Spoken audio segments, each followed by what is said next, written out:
Good evening. जोंनाव गासै 120 जन फरायसाफ्रा दङ ना नार्सारिनिफ्राय लानानै 10 सिमाव नङा होमबा बेनि गेजेराव बाखि साफा सानैया न'आव थांबाय नङा होमबा सोरबा फैयासै दा जोंनाव 110 जनसोआ जोंनि हस्टेलाव दङ दंना गैया जोंनिनो आवथायाव थायोना थाया थायो दा जोङो हस्टेल स्टाफआव जानाखि फोरोंगिरि सारमोन दङ जोङो जयै थायो दा थायोना थाया थायो जोङो बिराद गिदिर न'खर मिथियो दा बिराद गिदिर फेमिलि मिथिगौ ना जोंनाव 120 जनसो 30 जना मोनसे बिराद गिदिर फेमिलि जायो जों बे न' गंसेयाव थायोना थाया न' गंसेल' दा जोंनिया मा न' हा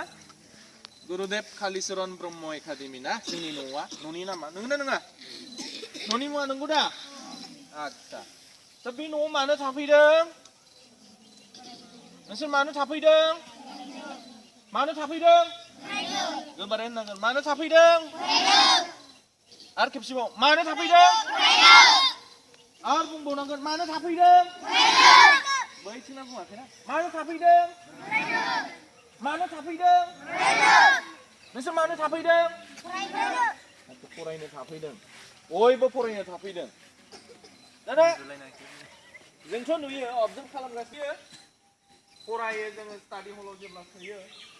नोंसोर फरायनायाव नायोब्ला ना गोसोआनो मा ओरैसो आरो मिथिबाय दा दसेनो बाव ना बुङोना जोंनि गोसोआ बिराद स्पिड बहाबा थाङो होननानै बयबो होनो नोंसोरबो होनो मालाबा जों उन्दैयाव मोनसे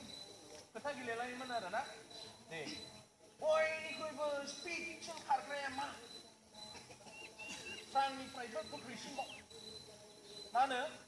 गोसो जाहैदों दा जोंनि गोसो दसेनो दिल्ली दसेनो मुम्बाइ दसेनो बै सोरनावबा थांनो थाङा गोसोआ थाङो दा बे थाङो दा औ दानिया जाहैबाय बै गोसो ओरैबा ओरै जानायखौ नों बोरै कन्ट्रल खालामगोन दाना दहाय जे सारा नोंसिना एटेन्डेन्स जेब्ला गाबज्रिबाय थादों अब्ला मा बैथिं एडभार्टाइज ने दा मोनानि मोनसे सिनेमा दिन्थिगोन बैनि एडभार्टाइज आरोखि मिथिबायना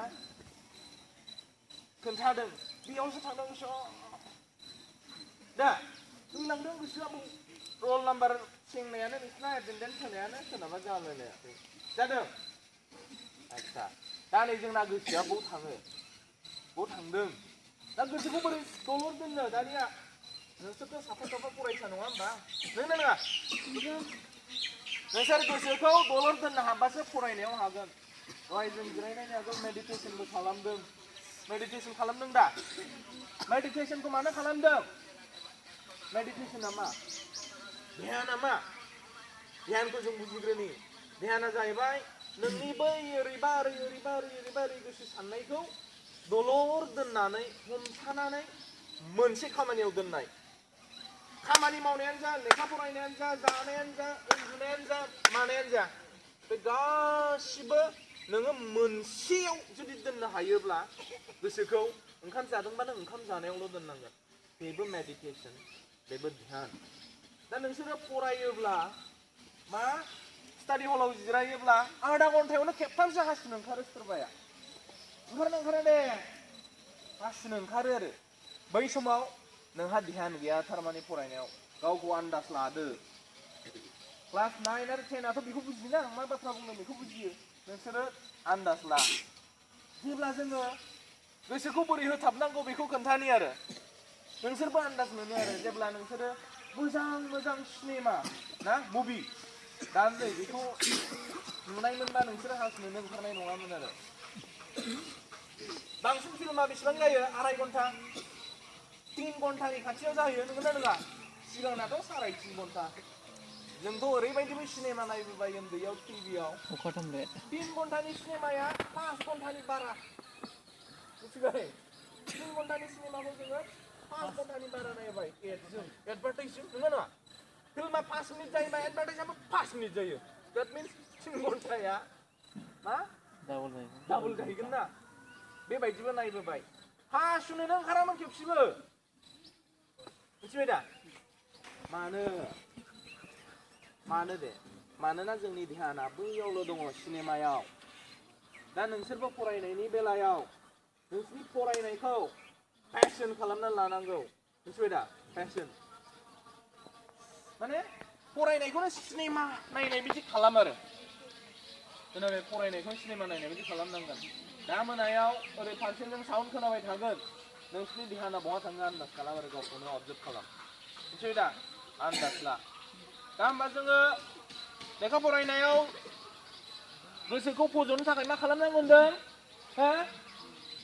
गोसोखौ दस्रा साननायनिफ्राय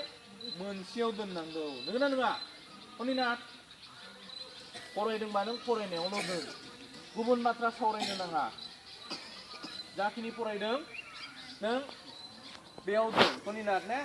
नोंसोरथ' लिरगासिनो लिरदों रायलायनाया दस्रा रायलायदों बे दानस्रां मोना लिरनायाथ' लिरदों बिराद लिरदों आरो कपि खालामगासिनो दं नाथायबा मा टपिकआ आलदासो जागासिनो दं खुगायाव जायोना जाया जायो दा बिलियन बिदि खालामो दा नोंसोर फरायनायाव दा बेखायनो ओरैहाय मिनिदों हनै बैयो सानखाङा नंगौना नङा सानखां हा बिदि खालामो दा नोंसोरो दा होमबा नोंसोरो फरायनायाव ध्यान गैया आरो दा होमबा नोंसोर मोजां फरायनो थाखाय ध्यान होनांगोन ध्यान होआबा जानाय नङा नोंसोर बुजिगोना बुजियाखै नै ओरै फार्टआ बुजिगोना बुजियाखै आं होननायखौ बुजिगोना बुजियाखै बुजिदों दा आं दाखालि होनबाय 9, 10 खौ रुटिनखौ फरायनो लादों गावखौ आन्दाज ला 10 दिन जानोसै आंनो दाबो रावबो खोन्थायाखै रुटिन बानायनो थिनदों आङो मान्थनि फुरा चार्ट लिरनानै अबे दिनाव आङो 8 आवार्स फरायनो हाखो गासिबो टटेल दाजाबनानै जागोन ना जायाखै दा खोन्थानो हायाखै फ्रायनानो जुदि बे दिनाव हायाखैबा दिनै हायाखैबा बेयाव क्रस मार्क केलेन्डाराव सानसे हादोंब्ला 9 घन्टा फरायनो हादोंबा नों मोनसे सानाव बेखौ राइट सिन होदो 10 दिन होदोंमोन आं 10 दिन नाजानाय होननानै ट्राइ अनलि 10 days 10 दिनल' नोंसोरखौ नाजानो थिनदोंमोन सातसिनाबो जायाखैना खनसेल' जादों हा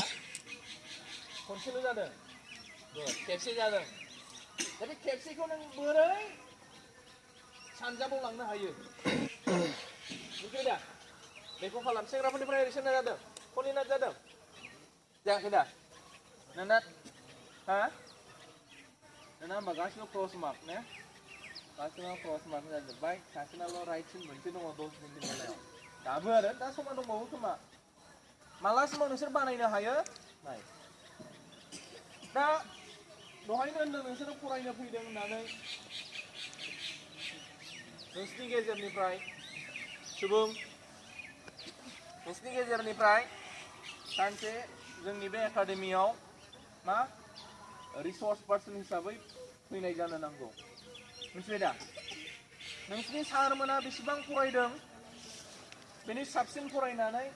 बांसिन फरायनानै दिन्थिनांगौ जों ओरैनो दं खोनादों दा दाबो आरो नोंसिना ध्याना ओरैनो थांगासिनो आं आन्दाज लागासिनो आरो फारसेजों गोमनायावल' थांगासिनो बे सिबिनां रायजो राजा नोंथांमोन होननायावल' नंगौना नङा दा मोनानि फरायनायाबो नोंसोर बिदिनो जागोन ओंखायनो जोङो जुदि जिउआव मा दावगानोब्ला गल थानांगोन आरो मिथिबाय जेब्ला नों नोंनि थांखियाव नांथाबनानै खामानिखौ मावगोन होनबा बेबायदि साइड बाइड ओरैनि राव हरैनि राव बिदि फैनाया नोंखौ जेबो खालामनो हानाय नङा आरो दा नोंसिनि गेजेराव साबैसेया बिदि जागोन सुनिला जागोन जाया जायानो नै नों खोनायाखै दा नोंनावबो बैसो हाबगासिनो दङ बे सैमा साला सालि खिथिदों होननायानो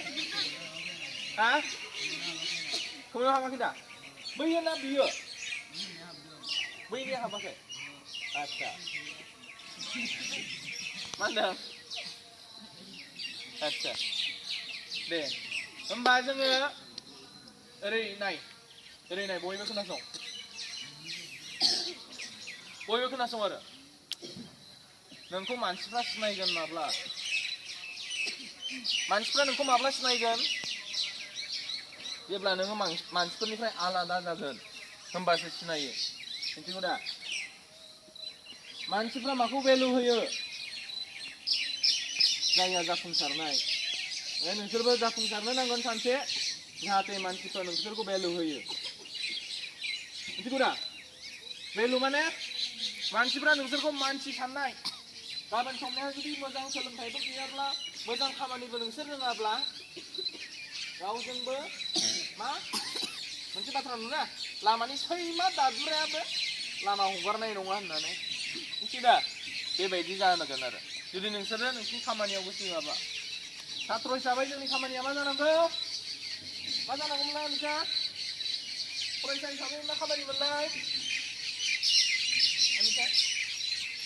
फरायसा हिसाबै मा खामानि जोंना फरायनाय दा बेखौ होननो हाया फरायसा हिसाबै जोंनि खामानिया मेइन खामानियानो फरायनाय आरो ओंखायनो फरायनायाव गोसोखौ होथाब नांथाब मा जानांगौ देनां जाहैगोन बुजिबाय दा मा जानांगौ देनां जाहैगोन मा नांगौ मोनजोबगोन गारि घोड़ा मटर न' बांला माबा माबिखौबो मोनगोन बुजिबाय दा खिन्थु गेजेर ससेयाव सोरबा मानिबा जाहोनजों थालाङोबा हास्थायनाय बायदि मोननाय नङा आरो ओंखायनो जोंनि गुरुदेब कालिचरण ब्रह्म एकाडेमिनिफ्राय मा फार्स्ट बेच हिसाबै जोंहा ग्रेजुवेट जानाय ओंखारबाय मिथिबाय दा 10 जन 11 जनसोआ पास जानानै दिनै गोजोननाय मोनदों खुसि जादों मिथिगौ दा